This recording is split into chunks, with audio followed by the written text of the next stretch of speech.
What's up YouTube? Today I have some unboxings for you. It's a couple of cables.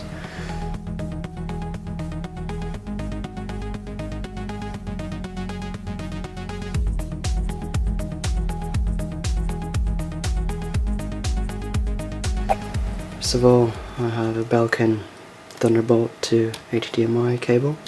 So let's get that out of the box. I'm getting these because in a couple of days I'm going to get a 29-inch ultra-wide monitor by LG. Pretty excited about that. And I need some cables to connect it, obviously. Let's get these out of here.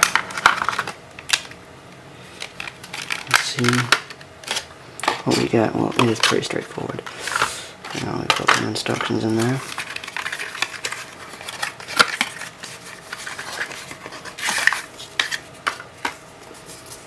Yeah, pretty basic.